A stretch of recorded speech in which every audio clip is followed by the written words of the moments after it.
they don't want to help. They think that it's the fire department's place to save their property if there's a fire. Right. But what people need to do is help out their local fire departments by cleaning up these fuels that are on the forest floor, on their properties. Now, if this was a house, how far around do you need to clean? I go 100 feet. 100 feet. Yep.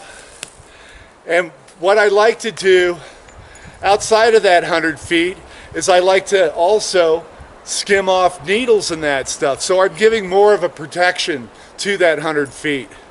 Right. Okay. And I like to make breaks on the property also. And what I'll do is I'll go horizontally along the hillside and I'll pull lines down, 6 feet lines, and I'll just pull material down and make a break. But see how we've pulled out this material here? Yeah.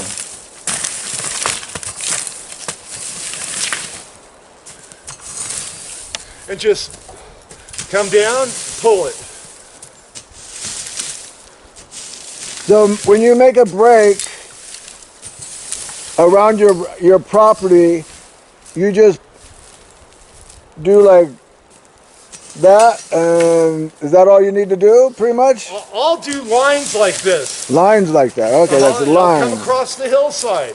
I'll skim the branches, get them off.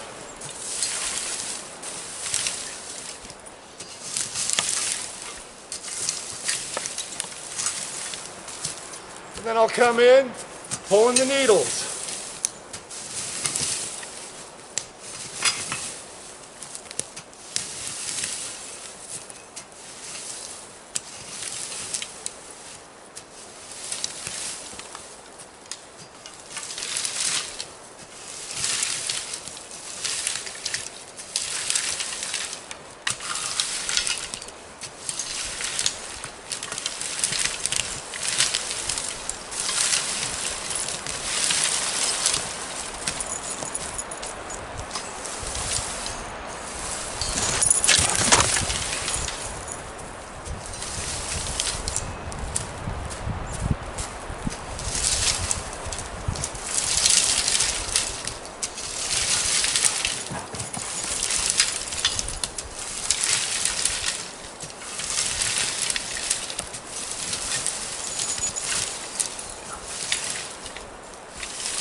Now you can see, Arthur, how you're able to pull up more material.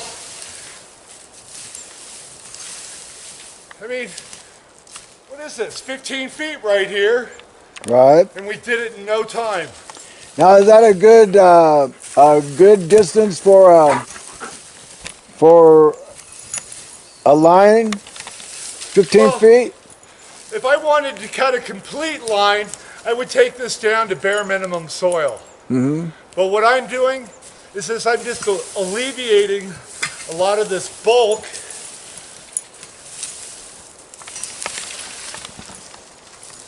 And usually I would get my piles out from underneath trees, but we have a full forest here today. But yeah, we're able to just gather it up and move it.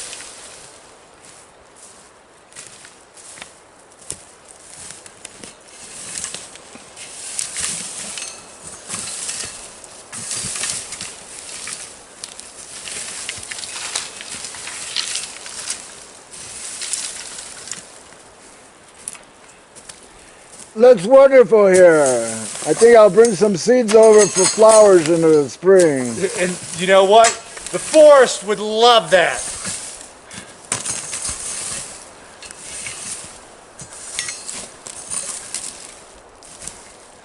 And Arthur, what we've done also is we've designed a new handle.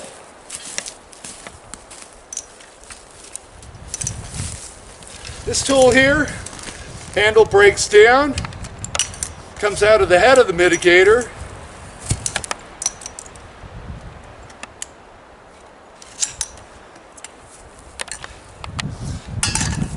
Now we have this so we can put the handle in a backpack, clip this on a backpack. We can now get this in the firefighter's hands, get it on the line. So have you done an experiment with the fire department yet? Well, the tools have made it out to Redding's lightning strike crew and one of the Deadwood fire camp crews have been testing out the mitigator. We're using it also, we have a couple agencies out in Colorado also testing this tool on fire lines. I've had nothing but good reports about it. The captains have been telling me, and the fire chiefs, that they think the mitigator needs to be in the front of the fire crew and the back of the fire crew. They're going to be able to move more material, and it's going to take less effort on the fire crews to use the mitigator and to remove bulk material. Is there any way that people can get a hold of you for a purchase of this? Well, the mitigator can be purchased online at themitigator.com, and that's MITAGATOR. And you can also find us on Facebook and Twitter. Facebook and Twitter? Facebook and Twitter. Oh, you are a busy man. We also support the Natural Forest Foundation, and we're up for planting trees. Anybody that would like to donate $1 will plant a tree. So how much did this one weigh? That weighs 4.75 pounds. Wow, that's not too heavy, but it feels strong. Well, we have bolts in there. We have a full collar around the handle. We have a bolt that's in there, a 7/16 bolt, that if the handle was to break, you could replace it. But no, it's a lightweight tool. I think it's as light as a regular bow rake. But you have 3 tools there in one, Arthur. 3 in 1? 3 in 1. What do we got? This is one. We have the mitigator. Okay. We have an aerating tool or a dethatching tool. An aerating tool. That's what I was thinking that this would work for. It's ideal with the 4-inch tines to aerate the ground and to dethatch on your lawn or mountain grass property. Very good. And Arthur, it's also a pitchfork and a shovel. A pitchfork and a shovel? Yes. You're able to pick material up with that, just as you would a pitchfork. Okay, I see. And the shovel part is you can get material and throw it. This stuff here is just a little lighter, but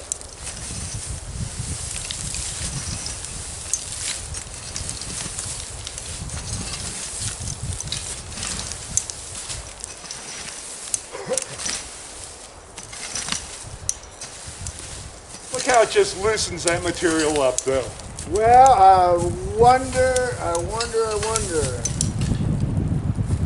long it's going to take for people to see this.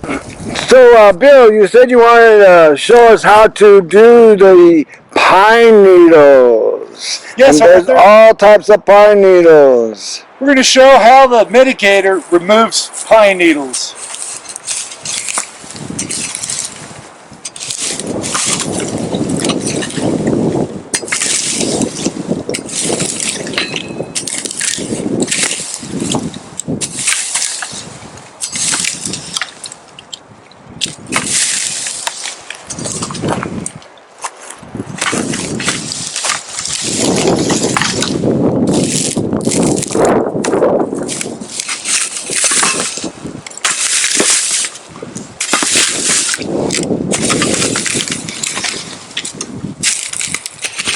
So when a fire goes through, does it burn this stuff that's below us right here? Yes, it does, Arthur.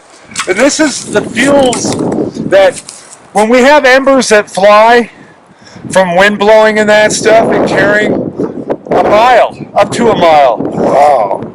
These are the fuels that those embers land into. And in dry times like this, I mean, look at that material. Yeah. Look how dry that is. And pine cones and everything. Pine cones and everything. But look how we've stripped this material down to the nutrients. And what we'll do is we'll bring this stuff downhill, and we're hoping that this heavy duff in a line will stop erosion also on steep grades. But as you can tell, there's nothing but branches in this material. That would make a pretty hot fire. Yes, that would. And then with the wind picking up, it just carries embers off into your manzanita, off into your shrub oaks, your sage. Yeah. We just need to clean up the forest. And the mitigator's the tool to do it. Alright, we gotta roll this up here. I'm running out of time on the battery. Arthur, mitigator wants to thank you. Thank you, Arthur. Thank you. I guess I'm gonna go to work now.